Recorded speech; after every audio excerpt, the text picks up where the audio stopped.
And welcome to another bright morning on Enterprise Television. I am Kingpin Producer. And I am Henry Igwebike. All right, we are delighted to start the new day with you. As always, we begin with a quick look at today's newspaper headlines before diving into the major conversation of the day. You don't want to miss a moment with us, right? You can join the conversation by liking, following us on all our social media platforms at Enterprise TV 7. You can also share as well. Yeah. So joining us this morning is Barrister Evans Ufeli. He is a distinguished lawyer who will be sharing, experts' insights on these issues before us. You're welcome, sir. Thank you so very much, Barrister, and he joins us from Toronto in Canada. Thank you so very much, Barrister. Beautiful. Thank you. Yes. So let's kickstart today, interestingly, with the first newspaper on our desk. We have so many newspapers, actually. Yeah. About 4: Vanguard, Punch, Guardian, Daily Trust. But I love us to start with the Vanguard newspaper this morning. Okay. We have on the top strip, we have Governor Keifas Mutfwang of Plateau State finally dumps the PDP for the APC. Wow. Plug into the center. Okay, the big story here: allegations of a terrorist, 2 former governors prowling insecurity, Tuju Bello. All right, so we equally have Dangote alleges sleaze at NMDPRA demands investigation. Okay, still on the top strip, we have pension savings under pressure as FX investment growth slumps to 1.6%. Well, we have another interesting one here. Okay. 1 week after NAF C-130 Hercules aircraft, 11 soldiers yet to be released. That's from the federal government. Yes, it is. We also have Dangote alleges slays at NMDPRA demands investigation. And also to our sports angle, we have Super Eagles need a better coaching to win AFCON 2025, and that's coming from our former coach, Joe Bonfrey. Well, I do not know if he desires to take over the job from Chella. But Barrister, I'd love us to take on the big story here. Allegations of a terrorist, 2 former governors fueling insecurity, and that's coming from the notorious Tuju Bello. What's your take on this? Who are the 2 former governors he mentioned? We need to know the 2 former governors that have been so mentioned, because it's not just 2 governors. We also have past governors, and we also have some highly placed persons who are fueling insecurity.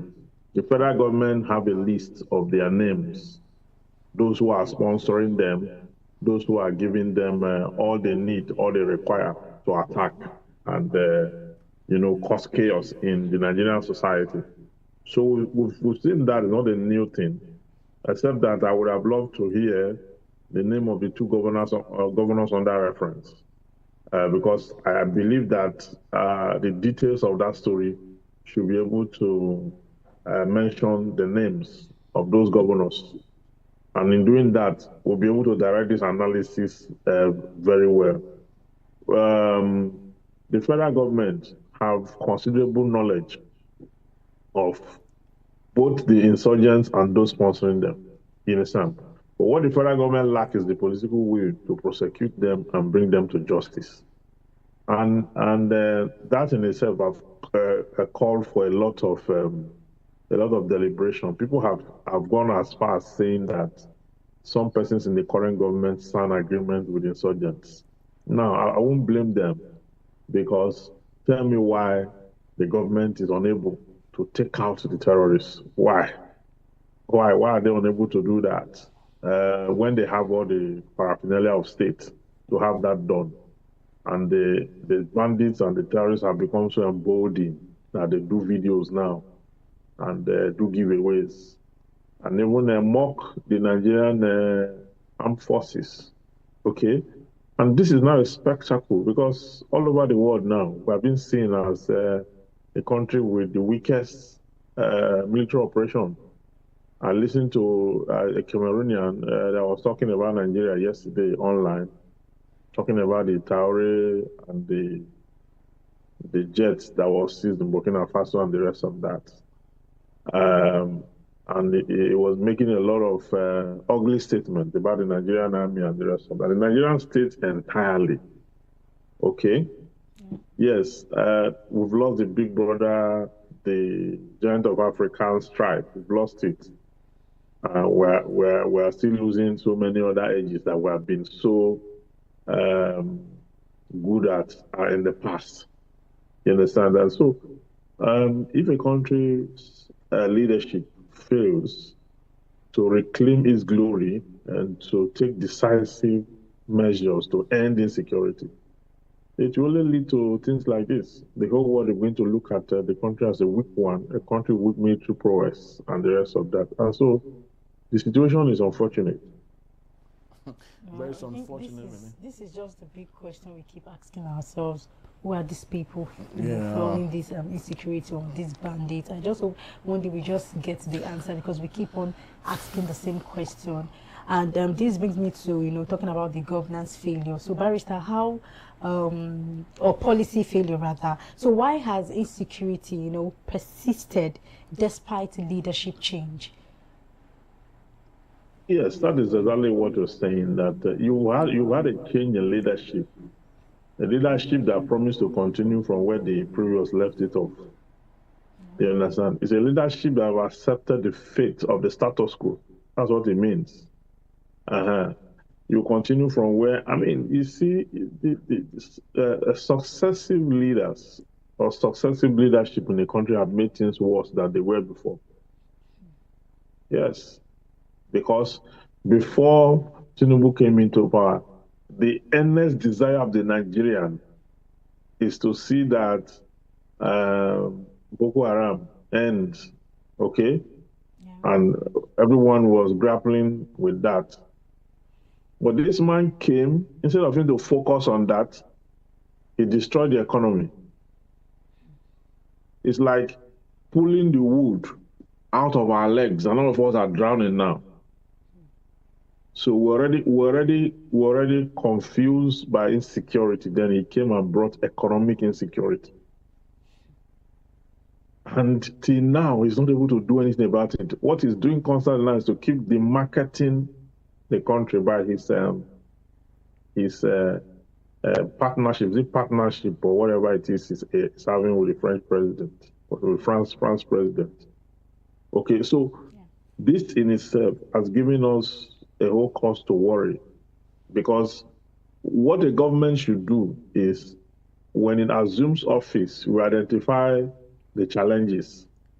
You identify the challenges, then you come up with strategy to curb these problems.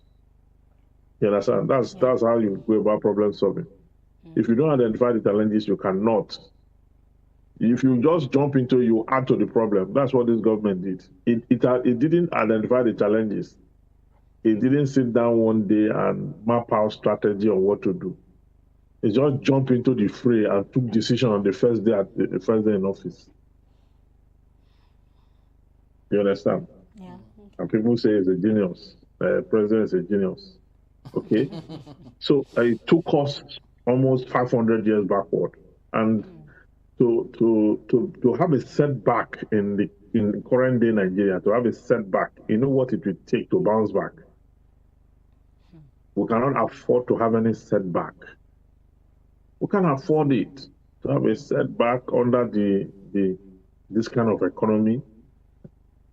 A wise man would have thought it very wise, and look at the economy wasn't as bad as it was, or as it could be at that time. But, it became worse because the president scattered everything. Anything, he hasn't built a block on anything he scattered till now. He's just going about the circle of the problem he created. Has not done anything. Part of even why you have this transient defection too, is still tied to this economic nonsense, because even the governors are all confused. They are thinking about how to reclaim their seat and not about governance. So it's not a good sight at all. Not a good sight at all, Barrister. We agree with you right here. But let's take a look at other matters from the Guardian newspaper. This is more like a transition. The big story it is Buhari's legacy on trial as Emefiele, as minister, face a 3.5 trillion naira graft probe. We have a picture of the former Bayelsa State Governor Silva. We have Ngige, we have Emefiele, we have the aviation minister. All of these people added together. I would love to believe the current administration are trying to ensure that they get one or two from them. But what's your take on this, really? Is it fair to say the chicken has come home to roost for this former aides to former President Muhammad Buhari late? That is practically almost 40% of Buhari's ministers. That's practically because under Buhari, people were just stealing. He didn't know what was. He would tell you he's not aware. He understand. They took advantage of his lack of awareness and his lack of control of the situation, of the economy and the situation, to do a lot of damage. In Ngige's case, you can see that the EFCC have a very strong case against him. If you look at the charges, you see that he awarded contracts to his associates and then use an account to receive kickback from all those contracts. And you can see it's a very strong allegation. They have a very strong case against him. They've done tracing through the bank system. They've traced everything to the account he called Dr. Ngige Scholarship Account. Okay? That's that. Then you have other persons. You have the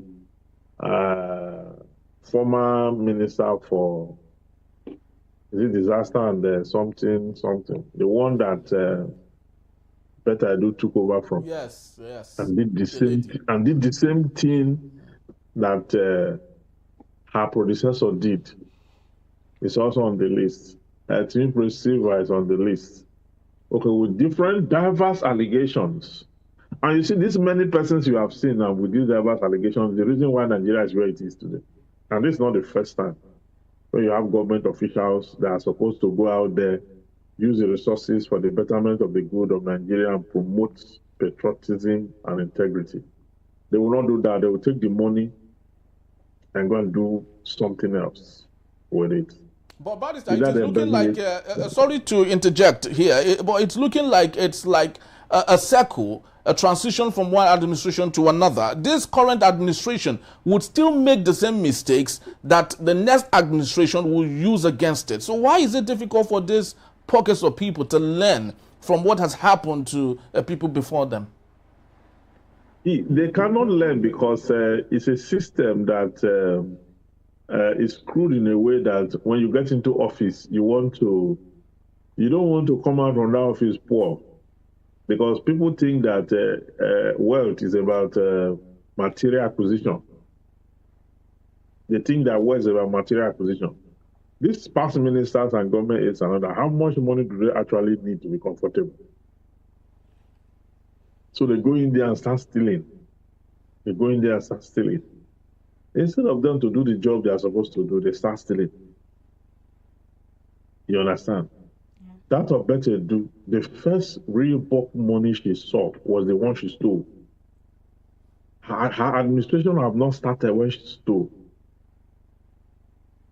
You understand? So this is slave mentality. You are not able to get leaders that can do the right thing. You're not able to assemble leaders that can do the right thing. That's what this president lacked. During Obasanjo's time, one of the credit you give to Obasanjo is his capacity to get the right persons for the right assignments. You understand? You see what he did with NAFDAC at that time. You see what he did at the education level, where he appointed Obioze Kwesiri, where he appointed the minister for finance and whatever, the economy and the rest of that, Okojo Iweala and the rest of that. You can see the kind of ministers that I had at that time. Okay, the minister of the FCT.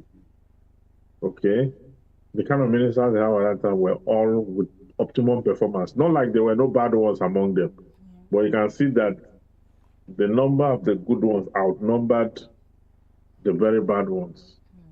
Okay, and it was quick to actually remove those who were bad, who were not performing. You understand? So, but compared to now, what you have is just a jamboree. Buhari came and devalued governance in Nigeria and didn't leave to face the consequences. He didn't leave to face the consequences. Okay? So what you have now is people just moving about. The moment this administration ends now, the next one that will take over, they will start to probe all those who have been in this, and it's the same thing. The stories are the same. The patterns are the same. Behavior is the same. Lack of patriotism. Nobody is thinking for Nigeria. Nigeria is just an orphan. Nobody is thinking for that country. Nobody is doing anything to protect the image of that country. Everyone is exploiting the country at the same time. 200 million people. Even the people on the streets, they are defecating on the expressway. They are defecating on the country's image. Even the ones that do not have opportunity to steal are destroying public infrastructure. Yes, the ones who have opportunity to steal are looting. The ones that are not looting are destroying properties and the rest of that. You know, so when you have people, when you have a system where the people are an anathema, they are profusely focused on how to bring things down. The country cannot move forward. The country cannot move, and that is why these little African countries around us have one or two non-state actors that come to the internet to talk, to say things that they do not know about. Just because many of them also forget that the existence of Nigeria is the reason why they have a country. Otherwise, many of them wouldn't have a country. So this is not a good, we are not in a good place as a country at all. So could this reshape Nigeria's corruption narrative globally? Do you think even after the graft probe, there can be a change of narrative globally? Yeah, that will have the EFCC. EFCC is quite credible in the eyes of, especially as at the time it started, when Obasanjo created it in 2003. And when it fully kicks off at that time, EFCC have been a mark of respect, even globally.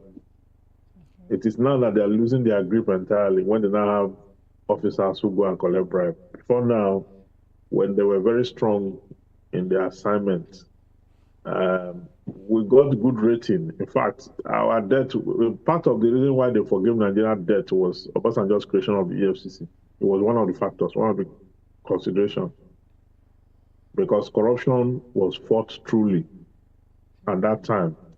Even now, pocket of it, you still have the fight. At least, it may not be watertight, but you have the likes of Yabelo and Gige and so many other past governors who have been put on that trial, who is facing trial. So many of them have been convicted before. The ones convicted by EFCC, Buhari gave them pardon, But we've seen considerable level of, and perhaps that's why maybe that's the only strange of hope that the international community places on the fight against corruption. But we need to add to it the fight against insurgency. We need to do something about it and do it effectively. The fight against other kinds of corruption in society, the one that has to do with, petty behavior that put us in a bad light. We have to deal with them one after the other. We need to create more institutions to do that and do it effectively. All right, Barrister, let's take a look at a one-party state which is becoming a very big problem in Nigeria. We have it that center once against one-party state, cites Zimbabwe example and others across Africa. Plateau State Governor just moved to the APC. Natasha Akpoti-Uduaghan had been met severally to move to the APC. Everyone is being, cajoled to move to the APC at this point, which is defining that one-party state might be what we would have come 2027. PDP is in disarray. Labour Party has lots of issues. Do you think this spells doom for Nigeria come 2027? It does. We are not, our politicians are not resolute. And there's no one of them that's actually different from the other. That's the truth. There's no one. You see this Fubara man that we're doing analysis day and night Yes. 2 years ago to last year to this year. We're calling on the heavens, calling on all kinds of gods, calling on everything that we know to redeem this man, to help him to find a way to stand his ground, to fight godfatherism, to make him, and the rest of that. I was surprised the other day that he was shouting on your mandate, which I stand. He was singing it with a cracked voice, a very bad voice. He was singing it, and I was looking at him. I said, look at this Fubara man, look at this man that were saying that he should be allowed to be his own man. Nigerian politics does not give you the room to be your own man, to define yourself and stay true to yourself. Nigerian politics does not give you that room. We were discussing not too long ago because I was called to run for the House of Rep in my state by very highly placed people, and that this is what it will be.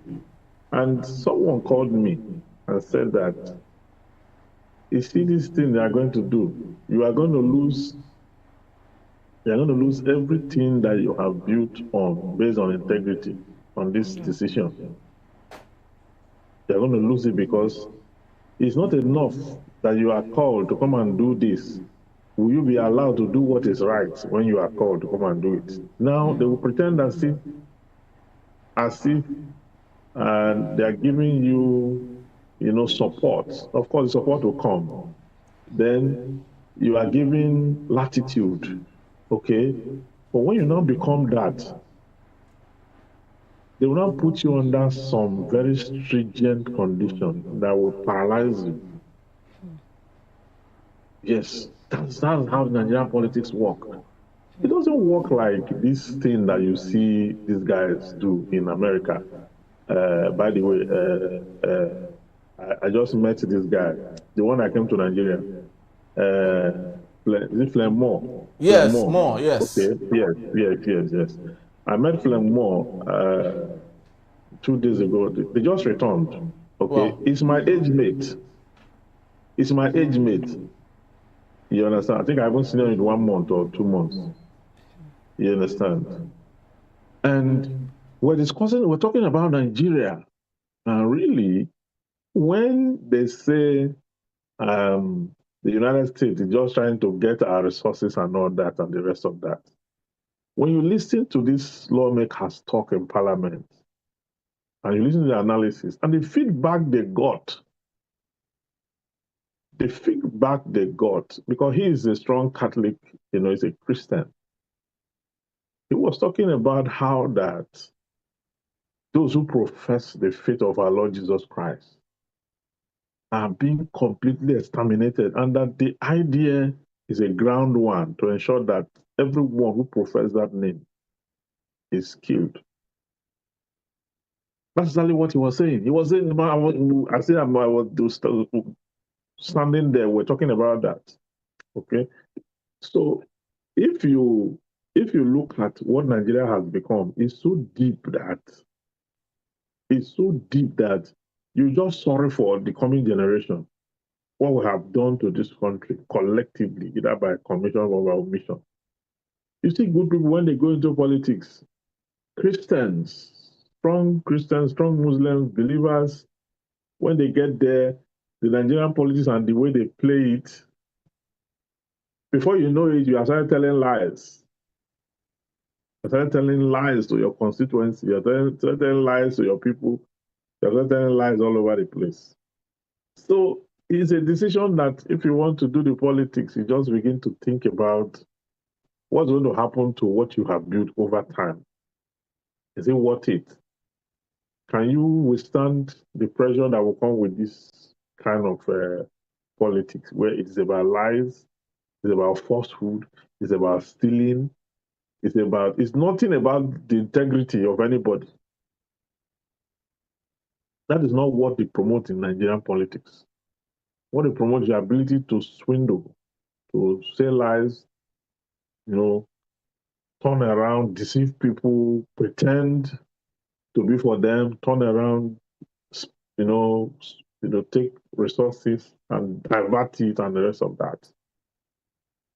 You understand? You'll be wondering, you'll be surprised. But this person had integrity before. What happened? What has happened to him? And that's exactly what is happening to Fubara. Yes, Fubara I'd love to cannot ask escape. you, Barrister, sorry to interject yet again, but don't you think this is built on lack of personal contentment? Because if one has this contentment and you are given pressure that you can't hold on to, what is bad in saying I am no longer interested? So don't you think it boils down on personal lack of contentment than the system that is pressuring you to do the wrong things? Yeah, you are right. Yeah, lack of contentment, you are right. It's not, I'm not disputing that. It's a factor. Lack of contentment and some other factors. By the time you get in, you want to remain in, okay? And because you want to remain in, you begin to condescend. Even when the intention is not to, even when the intention is to be upright, you begin to consent to some overwhelming majority factors. You just find yourself in it. You'll just be thrown out. You just see yourself as a misfit. You understand? This is what I'm saying is because I've been in one or two government assignments. You understand? I've been in one or two government assignments. Even till now in my state, even though I've asked them to remove this thing, but they still allow. I've been in one or two government assignments. And when you are in this government assignment, there are times when, I've been in meetings where the reason we gathered, I found out there, was how we're going to falsify documents and collect money. Meanwhile, when we got a text message to converge for a meeting, you will not see that there. You will not see that in the agenda. But when we got there, the top issue on the agenda is how we're going to swindle government, and we're in government. Now, this money we are supposed to steal is the commonwealth of the people. Many of them are in villages. They have no water. They have no hospital. They have no roads. They have nothing. And so we are supposed to come together, conclude, have a meeting, collect the resources that should go to them as oil bearing, share it amongst ourselves, and go home and sleep well. That's exactly what we're supposed to do. That is what the meeting was about. And when I say I cannot be part of it, they start to blackmail you. They start to do all sorts. There was even a threat that I should not enter my village again. I said, I shouldn't enter a village. Because I committed an offense against the gods of the village, or because are you excommunicating me? So you get funny threats. Very funny threats. Because they have normalized criminality. So when you are there and then you are telling them that this is wrong, this is not why we're on this assignment. We're on this assignment to bring succor to the very weak in society. We're on this assignment to do the needful, to make sure that people have what belongs to them by right, by the existence that they are human beings. But these guys, they don't want to think about that one. They don't want to hear that. What they want to do is to bring that money, buy big cars, take security, and then flood the village, go into the village with big cars. drive all over the place. They carry women and frivolities, finish the money, all the vanities. That's exactly what they want to do. But it's not all of us that want to do that. I cannot take money that belongs to people and then go to the house and then sleep and wake up and I have children. I can't do that. Let the whole world go and do it if they want to do it. No, I'm not raised like that. These people were not raised by anything. They were raised just anyhow. They have no conscience. They have no. So not all of us will do it. We cannot all be useless in society. When Natasha Akpotiuduaghan was celebrating her 46th, and a documentary was actually done on all that she had done, not just in her constituency, but beyond her constituency. Yes. And that was when we learned, actually, that some senators get as much as 1 billion. Plus, it all depends on where you belong. You get 10 billion, some get 5 billion and all that. And we're asking ourselves, if Natasha could do all the things she is doing, building maternities, building schools, and so on, how then? And why is it that lots of other senators don't even do the same thing? And they're representing constituencies. Imagine how much goes to some of... It's crazy. You know, that's what the barrister said. He said, all bring him to matters. Yeah. He was not brought up that way. So that's why he didn't give in. So sometimes, even if these people are being brought up well, you know, being that, okay, they've experienced one or two things, or, you know, they've exposed themselves into so many things. So they might not want to give in integrity. They might not want to have that contentment, right? And I feel that what Barrister just said now is more of like an eye opener to we, or to, you know, Nigerians that don't even know about. Some of us might even know about it, but we'll be like, okay. One day, you know, this. Well, it's one day. So it's always believed that Nigeria is a big elephant. You just come, you know, cut as much protein.